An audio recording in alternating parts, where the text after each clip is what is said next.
I'm coming. That's even Rebecca nìyẹn.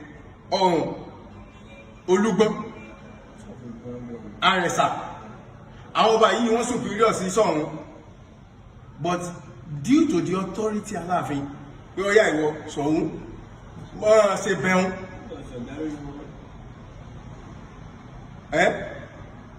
dúó bẹ̀rún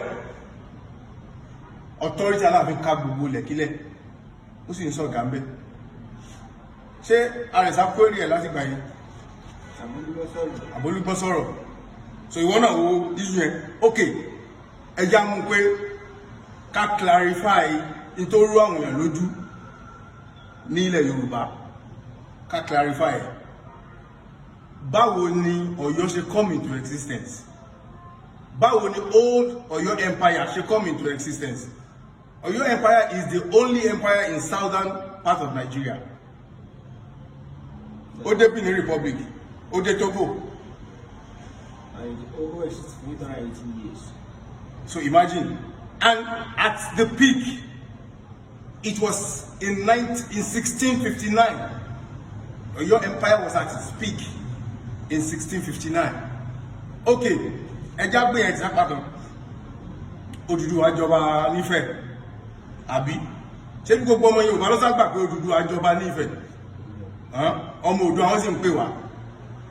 Okay, ìgbà tí Odùduwà tí ó yan àrólé, tí ó yan crown prince, ṣebí ọkàn bí ọmọ rẹ̀ wà ń bẹ̀, àwọn grandson rẹ̀ tọ́tún dàgbà wọ́n wà ń bẹ̀, ó dẹ̀ mú Ọ̀rànmíyàn ó fi ṣe crown prince pé lè ní kó mọ rólé lẹ́yìn mi tí ń bá sí ń bẹ̀ mọ́. Ọ̀rànmíyàn kúrò ń bẹ̀, Odùduwà kúrò ń bẹ̀, Ọ̀rànmíyàn bọ́ bẹ̀. Okay, Odùduwà was a great king, was a great man. Ọ̀rànmíyàn wò pé bàbá mi olórí gbogbo wa wọ́n great kọjá bó ṣe yẹ, bó lè mínú ó ṣe gbìyànjú tí màá tún fi kún legacy yìí. Ọ̀rànmíyàn set out kó ní Ilé-Ifẹ̀, ó wá ń draw boundary lọ. Gbogbo ibi tó gbà kọjá lónìí will be known today as the boundary of the Yoruba nation. If the Yorubas can stand up today and boastfully say that we are an integral part of Nigeria, it is thanks to Ọ̀rànmíyàn. Ó dẹ̀ lọ ó dé Ọ̀yọ́ Katunga, ibẹ̀ yẹn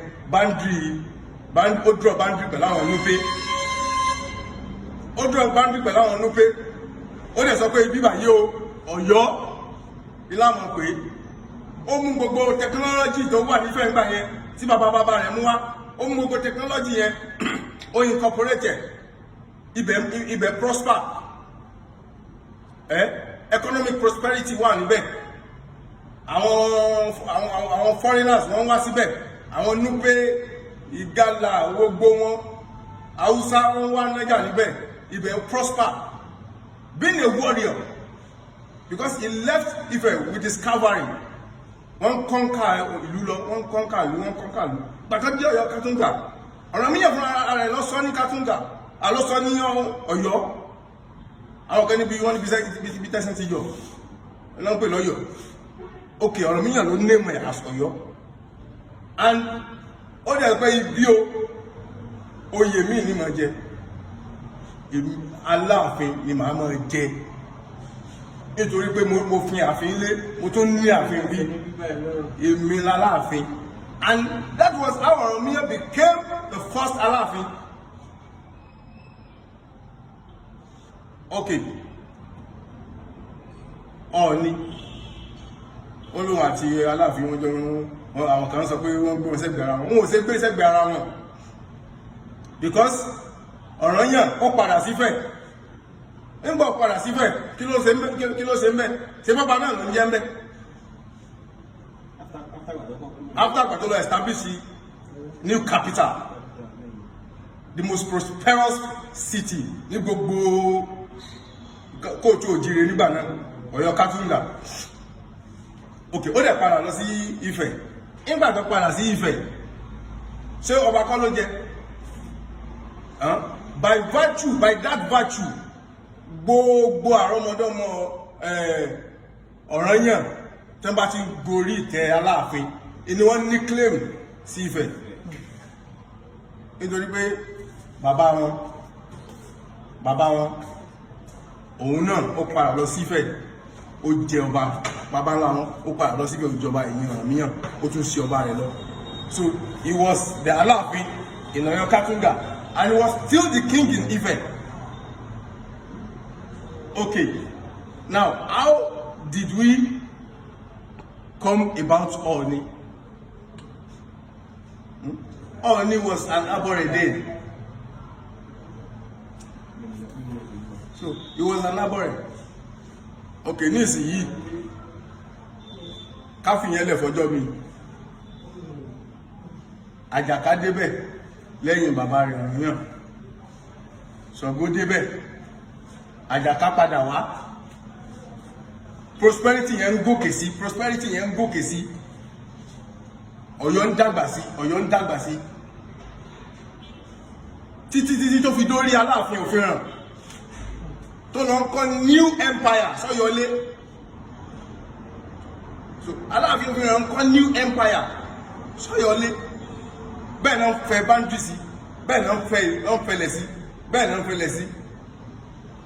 Gbogbo bí tí àwọn Aláàfin láti orí Ọ̀rànyàn tí wọ́n draw báńdì dé lónìí, bẹ́ẹ̀ náà ni báńdì Yorùbá land.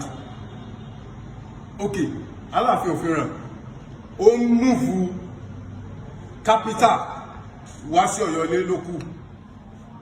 Òkú ẹ̀ náà gbé wá sí Ọ̀yọ́lé. So ó dẹ̀ lọ bẹ́ẹ̀ wọ́n kó lọ́yọ̀lé awásọ̀yọ̀ tuntun àti bá tọ́ba tẹ́lẹ̀ ó tẹ Ọ̀yọ́ tuntun níbi báyìí tá wà due to some reasons káṣẹ́fù yẹn fọjọ́ mi ibi táwọn ọkọ yẹn.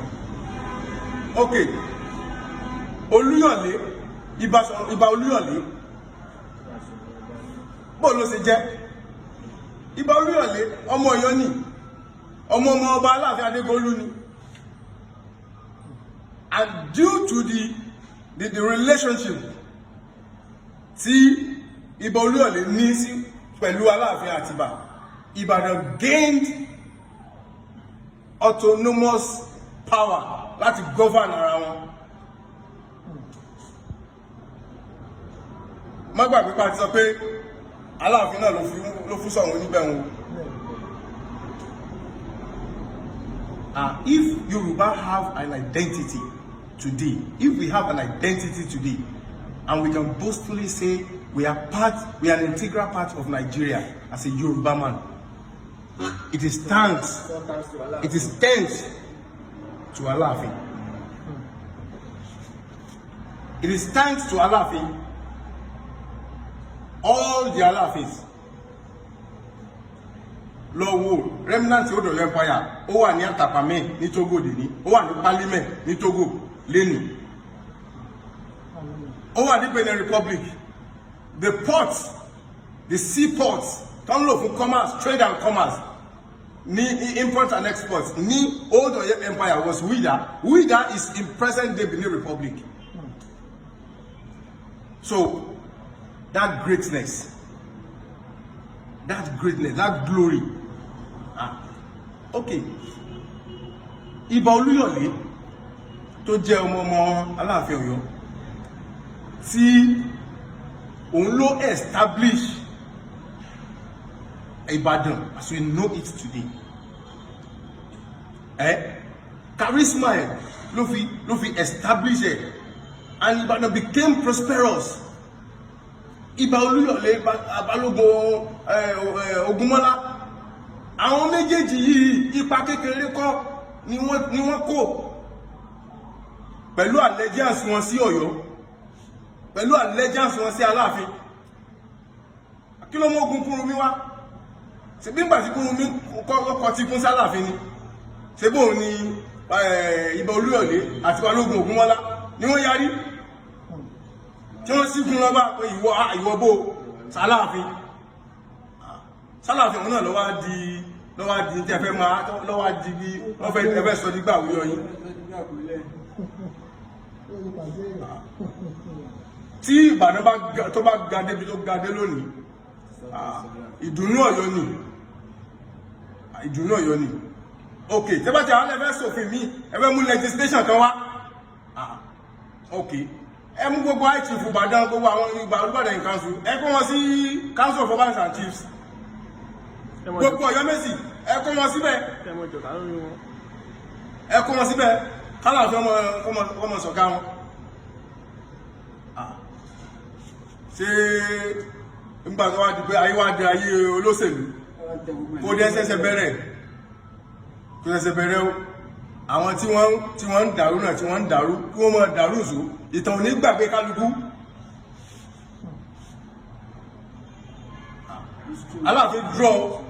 Aláàfin Ọ̀rànyàn ó draw boundary fún wa àwọn àrọ́mọdọ́mọ rẹ̀ kọ́ntínú rẹ̀ títí tó fi dá lórí Aláàfin òfin hàn tẹ́ lórí Aláàfin oníṣìlẹ̀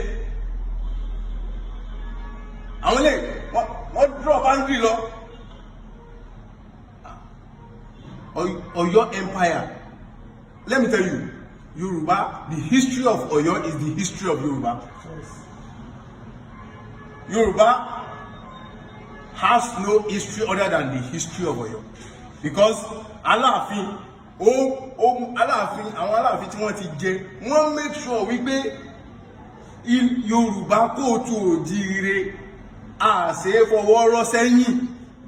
Okay, gbogbo glory tá ń sọ yìí nísìnyí tọ́yọ̀ Ọ̀yọ́ Empire débì kan Ọ̀yọ́ Empire débì kan ẹ dákun ẹ̀yàwó ni ṣé ìṣẹ́yà Yorùbá ni lásìkò sí supremacy battle kílódé mọ̀ gbàgbé tàn. The history is who we are. History is who we are. Without history we are nothing. We have no identity. History gives us identity. Okay. Àwọn Aláàfin àwọn draw rẹ̀ kí n gbà tó yìnbó wá dé. Okay, where was Olúbàdàn, where was Ṣọ̀ún nígbà tí wọ́n Kálàfin Adéyẹmí the first ń sign treaty tó ń sign treaty pẹ̀lú ọba Gẹ̀ẹ́sì. Ìbò ni Ọọ̀ni wà, ìbò ni Ṣọ̀ún wà, ìbò ni Olúbàdàn wà nígbà tí Aláàfin Ládìgbò ló ń sign treaty amalgamation of northern and southern protectorate of Nigeria in 1914 ní Zungeru, present day Niger State. Ìbò làwọn wọ̀nyí wà. Kí ni recognition táwọn ìbò fáwọn wọ̀nyí? Ǹjẹ́ wọ́n ti wà in existence? So àwọn olóṣèlú kan wọ́n á ń torí pé ẹ̀ ń kórìíra Ọ̀yọ́, ẹ̀ ń kórìíra ìlú tó fún yín ní identity yín lónìí. Any western region wo ṣé kìí ṣe western region táwọn Aláàfin draw boundary ẹni any western region okay ṣé western region kan wà lẹ́yìn western region táwọn Aláàfin draw boundary rẹ̀ so wá ti wá di pé Aláàfin wá fẹ́ di omi ìsanwó yín so ẹ kó rí bẹ́ẹ̀ kò ní ẹsẹ̀ sẹ́lẹ̀ àwọn ilé sọ fún bàbá wa Aláàfin náà kàmú mọ̀ wípé látàyédáyé federal l'Aláàfin authority l'Aláàfin federal ni ẹ cling to federal power torí látàyédáyé ọmọ inú ọká wọ́n fẹ́ máa ṣekú papá náà ni torí àgbà Aláàfin Gbádégẹṣin ń bẹ́ẹ̀ ẹni àwọn ìlú kéréje lẹ́mù náà lọ ẹni tó jẹ́ premier western region gbà náà ó láwọn ìlú kéréje lòun ó mú náà lọ. Aláàfin sì lọ Aláàfin Gbádégẹṣin lọ bá lé wá ń gbà náà lẹ́kọ̀ọ́ ó ní àwọn olúbàìtì níná èmi Aláàfin Ọ̀yọ́ ìníná Ọ̀yọ́ capital kè níná nígbàtí premier western region kọ́ lọ́dún náà tí ó ní fi náà Ọ̀yọ́ tó renegate Ọ̀yọ́ bá lé wá gbé dìde iná gbogbo equipment tó fi install náà sí Ọ̀yọ́ nígbà náà ó tẹ̀lé Aláàfin Gbádégẹṣin wọ̀lú ni àtómí kò jọ wá lójú táwọn tí wọ́n lágbára lónìí tó bá jẹ́ pé wọ́n fẹ́ tẹ ògo Yorùbá rí ibi kí wọ́n tẹ ògo Yorùbá rí ni wọ́n dúró sí ìtàn òní gbàgbé tí wọ́n náà tó bá ipò gò torí pé ìmọ̀ fẹ́ tẹ Aláàfin rì ògo Yorùbá lẹ fẹ́ tẹ̀rì nígbà táwọn ọmọdọ́mọ wa bá dé lẹ́yìn ìwà tí wọ́n bá sọ pé àwọn tí wọ́n ń ṣiṣẹ́ táwọn Yorùbá fi rí báyìí kí ní gbẹ̀yìn wọn àwọn ọmọ abẹ́ wọn náà ní wọ́n gbógun tì wọ́n àwọn náà wọ́n ya wọn lásọ ẹni ó ti ga wọn àwọn ọmọ ọká náà lè ṣekú pọká tí àwọn elétò àwọn aláṣẹ ìpínlẹ̀ Ọ̀yọ́ lónìí táwọn náà bá sì rí wípé táwọn náà bá rò wípé kí àwọn tẹ Aláàfin rì ìlọ́kàn àwọn náà ilẹ̀ táwọn náà mú lọ́kùn kó dùn ìtàn onígbàgbé tí wọ́n náà ṣùgbọ́n kó yé wọn Aláàfin ò ṣe tẹ́rì ìtàn ti wà tẹ́nìkan kan ò sì lè fọwọ́ parẹ́. Yẹ́ sọ fún ọ gbogbo tí ó wà nílẹ̀ yìí adúpẹ́ lọ́dọ̀ Ọlọ́run Ọ̀yọ́ state kọ́ ní decide Nàìjíríà ṣebí wọn náà rí ń gbàdá Aláàfin lọ ọ̀dọ̀ Mr. President látàídáyé bí ṣe wà ní ọlátàláàfin olò gómìnà kankan kò lè lálẹ̀ fún ọlátàláàfin olò ti wà gómìnà kankan kò lè dáwọ́ bọ ọlátàláàfin olò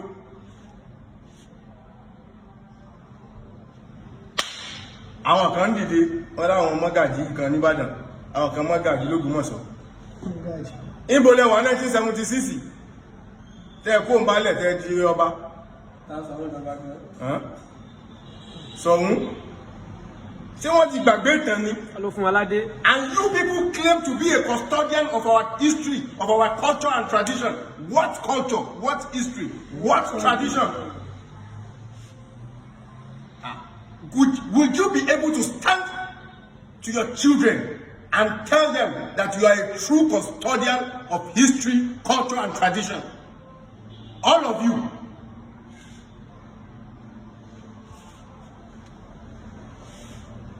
Èwo nínú